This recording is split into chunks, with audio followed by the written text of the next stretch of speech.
Good afternoon, Quasar Markets Live. I hope everyone's having a good start to your day here. Markets have been a little crazy so far. I am so happy to have Agnieszka Wood, our trading mindset coach here at Quasar Markets, here to join us. How are you doing this Monday?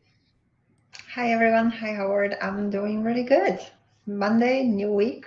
What can go wrong, right? Well, yeah, no, things are actually starting off pretty well. Steve hit on two trades already today live for us. He had Nice. Nvidia on a quick fade that he hit, and then he also hit Boeing. He bought at the lows Okay. this morning. So Steve has hit two winners for us just to start off. So it's been Very a nice. pretty good day. Markets have been pretty volatile today. It's definitely a day to, see what's going on. I saw some attacks in the Middle East are raising concerns along with whether or not China is doing stimulus, isn't Mm, doing stimulus. It matters who you read, what you read. So, um, right. I wanted to follow up a little bit more with you today. We have been talking about your email set that you send to people for free.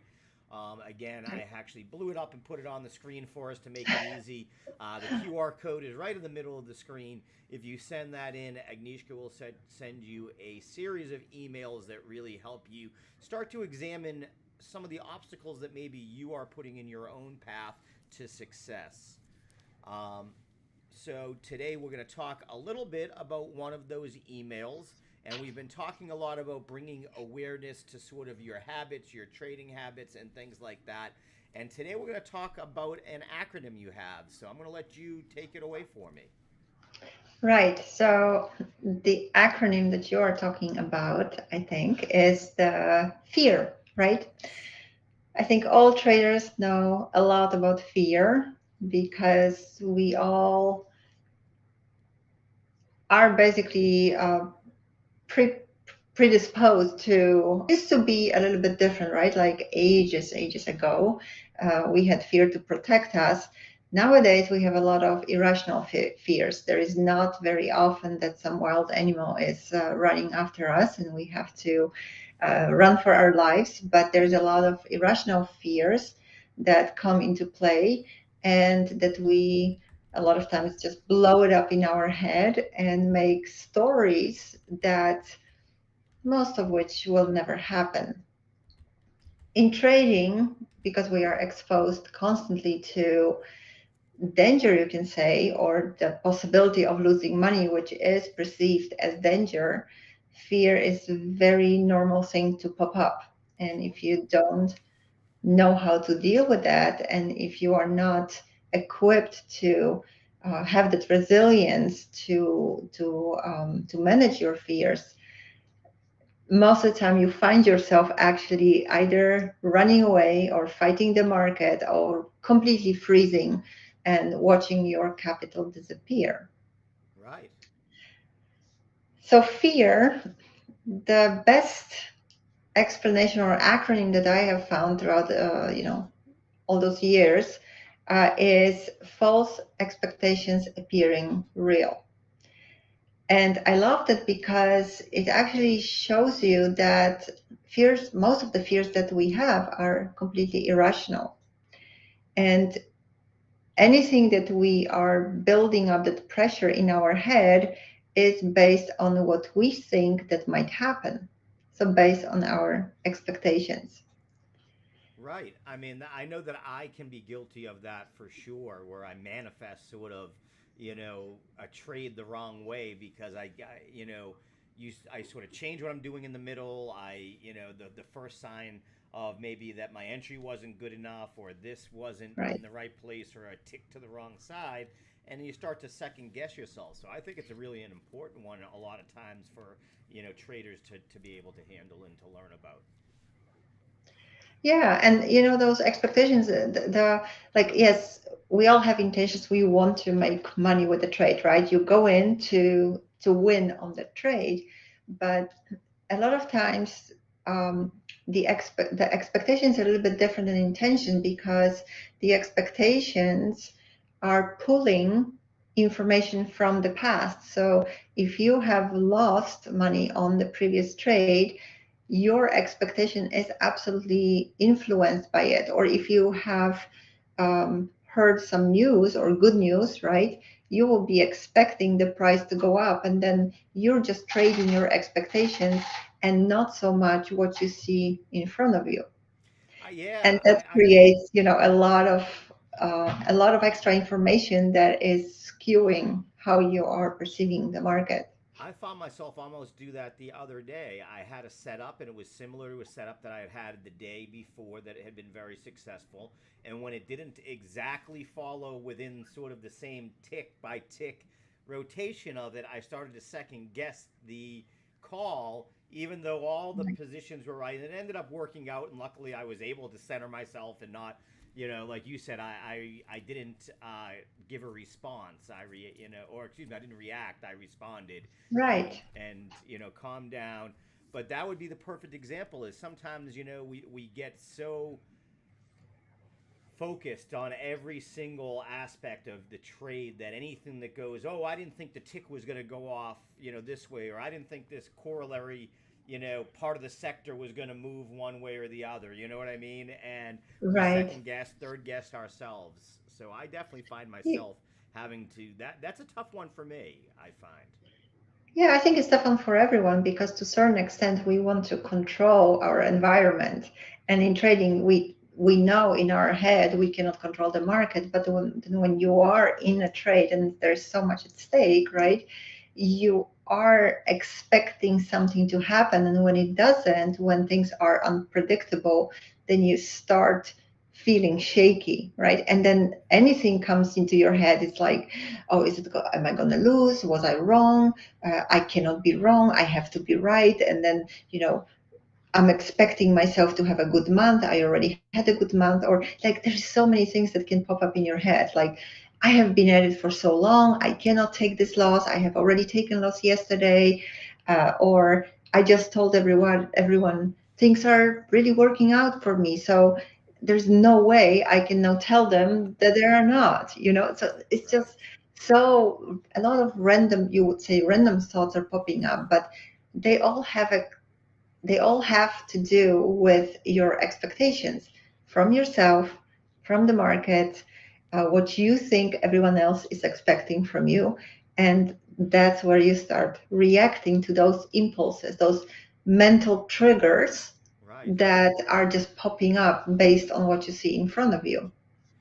Do you have any I wouldn't say tricks, but do you have any, like sort of things that you would suggest we do when we start to feel that swinging in the wrong direction, when I get that anxiety because maybe I didn't, because sometimes everyone will tell you, oh, step away. Well, that doesn't work. Then I just go in the other room and I'm worried more because I can't see what's going on with the trade.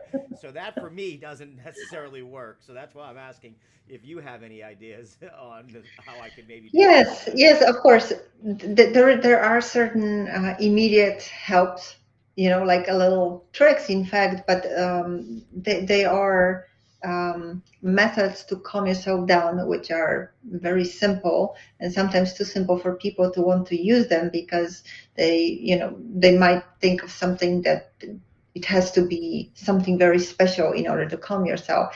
But as simple as breathing is a fantastic tool for you to get back into your neutral state. Not just because you just need to breathe, but it's because it simply um, relaxes your nervous system. You're gonna Because laugh. if What you, I actually used today or Friday when that happened was my a 3-year-old had left a slinky on my desk, and I was just playing, looking at the slinky and just playing with it for a second. And for me, that for that time and day, then she took my slinky away. So today I'm lost. Uh, so that's why I needed some better ideas from you. But that worked for me. It sort of yeah, took my mind a little bit away from looking at every tick of the trade I was in. yeah. So anything that will bring you into the present moment, because when you start getting nervous, most likely you have started telling yourself a certain story in your head that is making you nervous, right? Right. So about your expectations, about what is it that you don't want to lose, whether it's the risk, or even like if you have the profit, then you don't want to lose the profit. So there is always something going through your head. So to get yourself out of your head, you have to get yourself back into your body. The best way to do it is to start breathing, because your mind automatically will start focus on that breathing when you do it with intention. And the second thing is, have something in on your desk, and people used to use those stress balls, you remember, Yeah. Oh, like I always had one of something to those. I remember squeeze. those. Yeah. Yeah, and you don't have to have necessary stress balls, but there are different type of toys, like even the Rubik's cube, right? You Yeah. can just use that to get back into the present moment, because whatever you will do, and you can also rub your hands, or you can have some other things, like for example, a little, I don't know, for men, I don't know if you guys use it, but some men do, Yeah. hand cream, something, or some even essential oil, something to get your senses activated, so that you are get out of your head. So I actually have a little thing here. Like this is my thing. This Okay. is a little sort of a perfume thing that smells like, something I take to the beach normally, because it has no alcohol, and it always brings me back here. And then I know, okay, it's time, to ground, and just feeling my feet under the on the floor, and making sure that I'm present here. I'm in my body here, and not sitting in my head thinking about all kinds of things that just make me anxious and nervous. I forgot, there was a quote from some famous person from hundreds of years ago that said, a lot of horrible things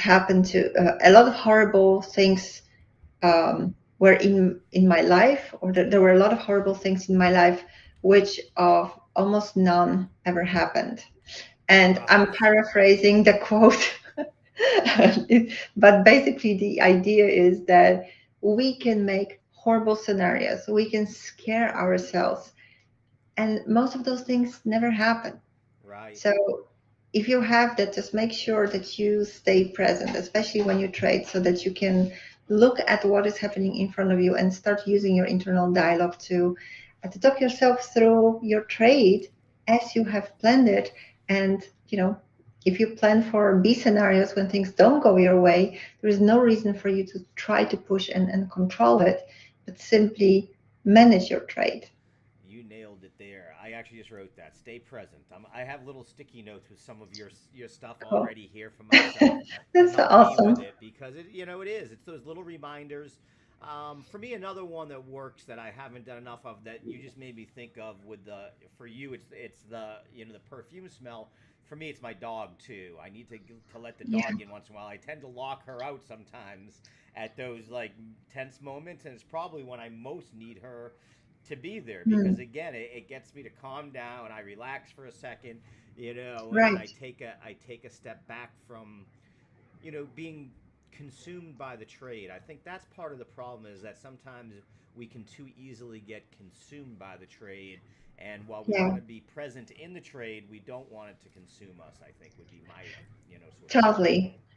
Totally. And I think, letting the dog in is a great way to do it. They also have a lot of relaxing qualities, right, for the owners. Yeah, all I gotta do is So look at her and see it turn her head to the I side. know, I'm all right? set. Then I just laugh.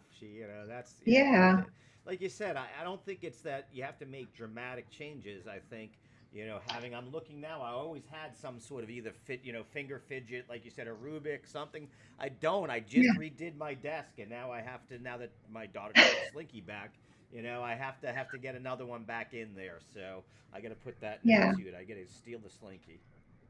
Yeah, there are really simple ways. And yes, it's not always easy to step away, but stepping away does not have to happen physically. It has to happen mentally. And the best way to like sort of think about it is, if there is a tornado in front of you, don't just jump right in the middle of it, because then yes, you will get tumbled, right? Right. And you will feel all kinds of things. So just mentally step away, like take the distance, look at the bigger picture. And most of traders have at least three screens, right? Oh yeah. So why don't you just simply move your head, just from left to right? That Okay. will relax your nervous system too. And try to look beyond, try to look out of the window, try to just look around, because simply changing your perspective will change your point of view, and it will change the feeling you have. Like, even look, we sometimes say, uh, look at different time frames, Right. because things just simply look different. On 1 minute chart, it might look like things are moving crazy. You go to 1 hour and like, what's the whole fuss about, right? Or Yeah, even that's a 15 great point minutes. because people will ask me all the time. Steve did it this morning. Why isn't Bitcoin going to 100,000 yet? Every couple of months he gets angry at me that I can't make that happen for him for some reason. Like I can control those things. If I could, I already would Right. have done it. I've let him know.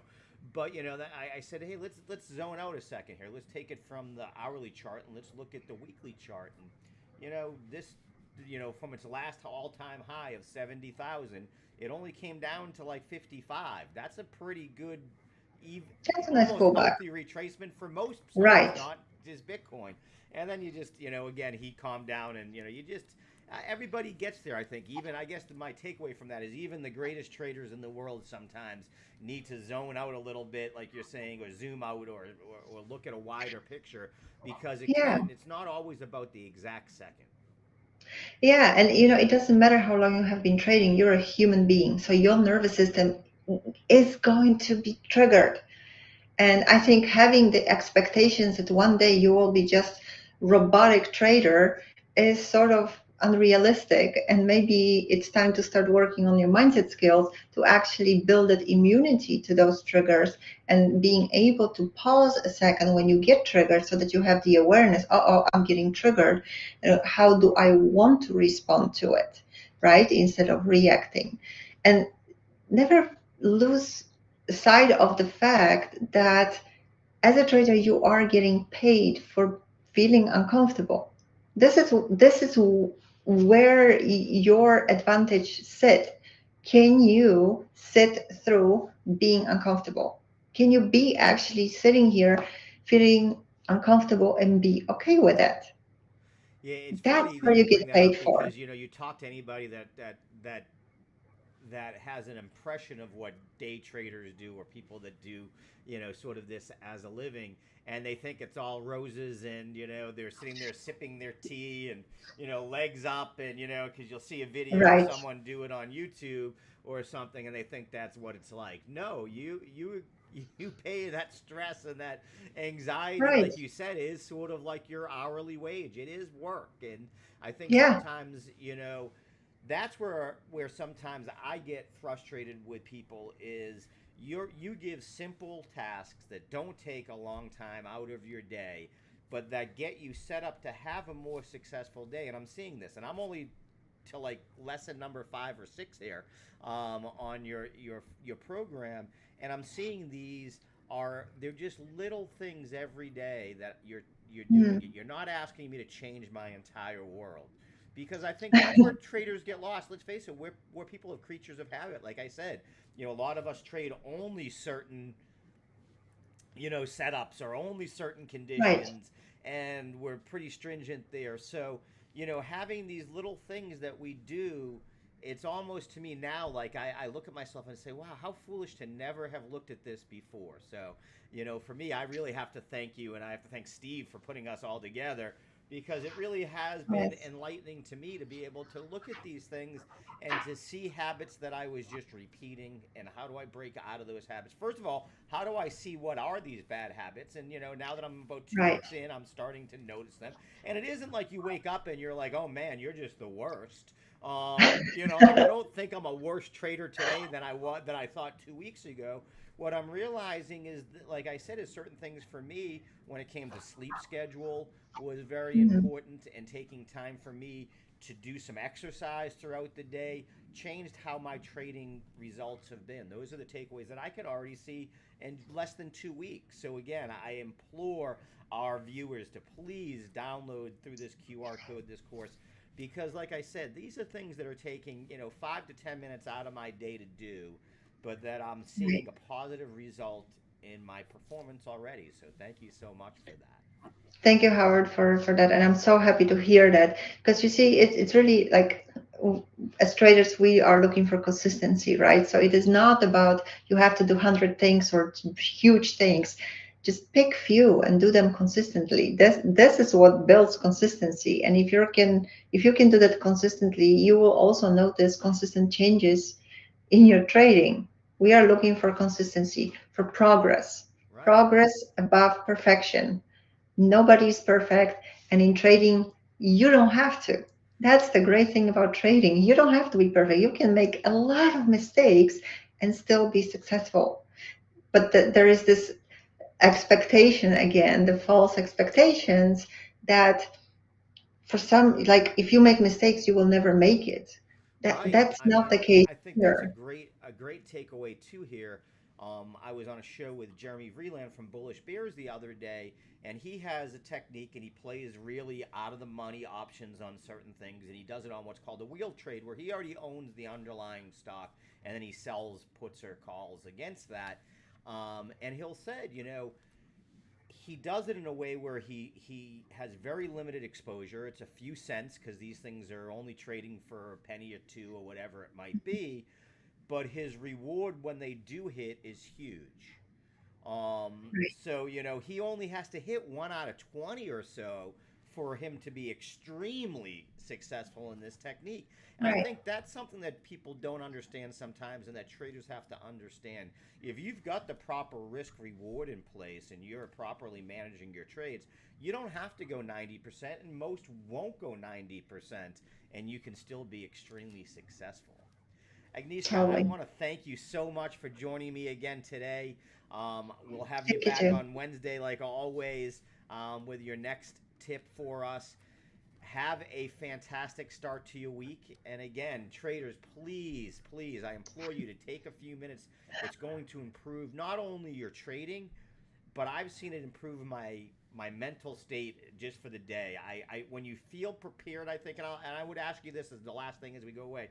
Do you feel that like, or do you see within your clients that they start to feel more prepared? You can see it almost in their thing. Because I noticed, my wife asked me, she said, "Wow, you really, you look excited to go trade today. I haven't seen that in a while." I said, "Yeah, I feel like I got all my little ducks in a row for once." Yes, absolutely. I see that from my clients. The whole routine, just having your routine, and it doesn't have to be huge routine, but just having few steps, and uh, just by consistently going through it, you already feel much better about yourself to start with. You feel more confident that you have done everything that you said you will be doing. So you trust yourself much more, and you just feeling much more relaxed because in your routine there are things that are relaxing for your nervous system. Now you have your plan, so you are really set up well for your day. So why not be excited, right? If you know, like, okay, I am here and I feel I'm ready, that automatically creates that excitement to trade, and it has nothing to do with excitement to make money. It's really the satisfaction and confidence within yourself that you are acting in your best interest, and that you do the right thing to set yourself up for success. You just said it. You just said what I was going to say. I feel like I'm setting myself up to have a better day, like you said, for success. Right. So, on that note, Agnieszka, we're going to let you go, and we will see you on Wednesday again. Thank you so much for joining us, like always. Thank you so much, Howard. I'll see you Wednesday.